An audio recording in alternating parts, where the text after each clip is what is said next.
Bonjour à tous. Mes enfants ont-ils été braqués en partie à cause de M. Blanchet? Comme vous l'avez vu récemment, j'ai fait l'objet d'une mesure individuelle de contrôle administratif et de surveillance, ce qu'on appelle une MICAS. Et le préfet du 93, M. Jacques Witkowski, a envoyé un commando armé de la police à mon domicile, commando qui a braqué ma femme et mes enfants avant de repartir en affirmant par écrit qu'il n'y avait absolument rien de suspect chez moi. Parmi les éléments mensongers qui ont motivé ces mesures administratives arbitraires à mon encontre, on trouve des liens avec la mairie de Sevran, comme le fait que j'aurais produit des vidéos diffamatoires à l'encontre du maire Stéphane Blanchet, le fait que j'aurais à plusieurs reprises menacé de mort le directeur général des services de Sevran, le fait que le maire aurait prétendument fermé la mairie pendant 2 jours suite à ces menaces et mobilisé la police municipale pour protéger le bâtiment et les agents du service public, le fait que j'aurais causé de nombreux troubles à l'ordre public au sein de cette ville. D'où proviennent ces mensonges, si ce n'est de la part des intéressés eux-mêmes? Le maire de Sevran a affirmé un jour dans le magazine de Sevran que j'avais été condamné pour diffamation à son encontre. Il n'avait pas précisé que j'avais interjeté appel de la décision qui était donc suspensive et sans effet. Il n'a jamais publié que j'avais été intégralement relaxé en appel, et ce de manière définitive. Je n'ai donc jamais été condamné pour diffamation à son encontre, contrairement à ce qu'il prétend. C'est un premier mensonge qui a été retenu pour justifier ma rétention administrative et le braquage de mes enfants.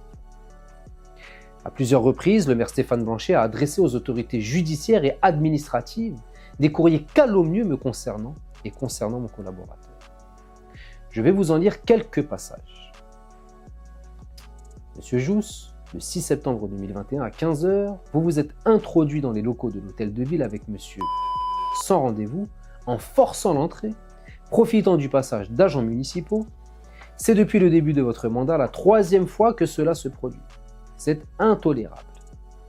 Monsieur Jousse, je vous avais écrit le 25 mai 2021 que je n'admettrai de votre part ni d'un autre élu de l'opposition ou de la majorité aucune pression, aucune tentative de déstabilisation des agents dont j'assure la protection. Je n'admettrai encore moins que vos interventions empêchent le déploiement du service public. J'alerte ce jour même les services de police nationale et monsieur le préfet de vos agissements répétés. Saviez-vous qu'une mairie, bâtiment public appartenant au peuple, était interdite à l'entrée aux horaires d'ouverture et dans sa partie publique, qui plus est pour un conseil municipal et son mandataire? Si j'avais forcé l'entrée de la mairie, comme il le prétend, comment se fait-il que je n'ai jamais fait l'objet d'une arrestation ni même d'une garde à vue? Pourquoi n'aurais-je pas été jugé pour les faits prétendument commis par ma personne et mon collaborateur? Pourquoi M. Blanchet n'a-t-il pas déposé plainte si tel était le cas? Mes interventions empêcheraient de surcroît le déploiement du service public. Qu'un seul agent de l'administration, de la police municipale ou de la police nationale vienne affirmer cette contre-vérité. M. Blanchet a transmis ces mensonges au service de police et au préfet de la Seine-Saint-Denis. Si la matérialité était établie, pourquoi n'ai-je pas été poursuivi par les autorités judiciaires? Ces fausses déclarations caractérisent une dénonciation calomnieuse. Pire, elles sont des contre-vérités produites dans un document officiel, ce qui pourrait exposer Stéphane Blanchet à des poursuites pour faux en écriture publique, selon les dispositions de l'article 441-4 du Code pénal qui réprime cette infraction de 15 ans de réclusion criminelle. C'est un peu comme si un policier, dans un procès-verbal d'intervention, produisait des contre-vérités sur la manière dont se sont déroulés les faits. Il en est de même dans un document officiel produit par l'administration, en l'occurrence le premier magistrat de la ville.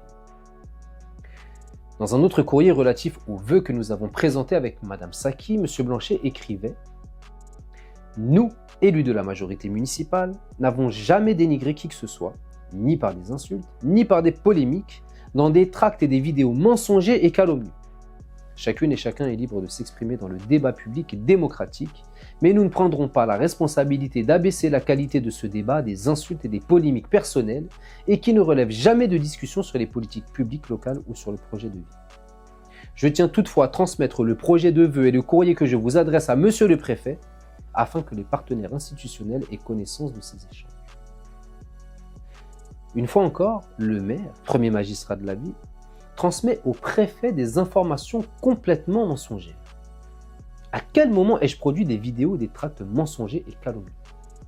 À quel moment ai-je insulté quiconque? Pauvre monsieur Blanchet, il reste persuadé que son sentiment est supérieur à la vérité judiciaire. Monsieur Blanchet, vous avez perdu en justice. Les magistrats nous ont donné raison, que vous le vouliez ou non, que cela vous soit agréable ou non. Il serait peut-être temps de respecter l'organe judiciaire et ses décisions qu'il prononce.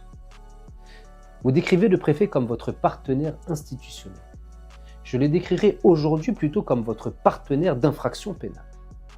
Vos mensonges ont été utilisés par le préfet lui-même, en personne, pour venir terroriser ma famille chez moi, dans notre intimité. Il va falloir que cela cesse sans délai et que vous reveniez à la raison.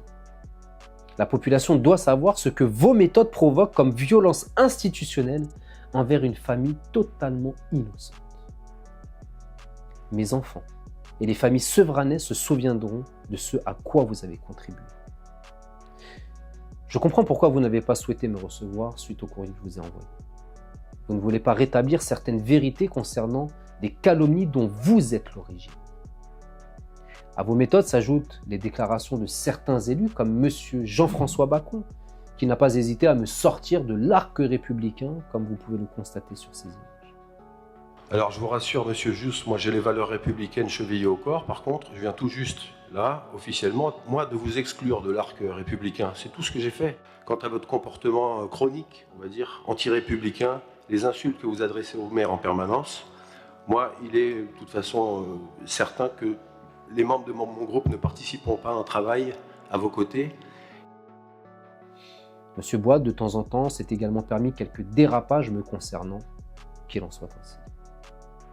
C'est donc en partie à cause de ces personnes et d'autres que ma famille et moi-même avons subi tant de violences pendant tout l'été. Comme je vous l'ai annoncé, j'ai saisi la justice pénale pour que la vérité se manifeste dans ce dossier et que toutes les personnes qui ont contribué de près ou de loin à cette cabale contre moi et ma famille soient condamnées au nom du peuple français. Monsieur Blanchet, vous avez affirmé lors du dernier conseil municipal que vous transmettiez toutes les communications relatives à ce dossier aux autorités préfectorales ainsi qu'au ministère de l'Intérieur. Toutes les communications relatives à cette affaire sont transmises aux services préfectoraux compétents. Je dirais même encore plus, alors maintenant ça y est, c'est réglé, on a un ministre de l'Intérieur, c'est transmis au cabinet du ministre de l'Intérieur. J'espère que vous continuerez avec cette vidéo, et ce jusqu'à ce que ces autorités prennent conscience que vous êtes en partie responsable de ce qui m'est arrivé, et que vos calomnies les ont amenés à commettre l'irréparable. Je n'hésiterai pas non plus à vous produire une vidéo dans laquelle je vous ferai une analyse de la réponse de Stéphane Blanchet à la question écrite qui lui a été posée lors du dernier conseil municipal par l'intergroupe de l'opposition présidé par Philippe Geffroy. Je n'abandonnerai pas ce combat tant que ma famille n'aura pas été rétablie dans sa dignité et son honneur. J'espère qu'un jour, Stéphane Blanchet aura la décence de présenter ses excuses officielles pour ces mensonges qui ont permis au préfet de faire braquer ma femme et mes enfants à tort. L'avenir nous le dira et je vous dis à très bientôt pour la suite.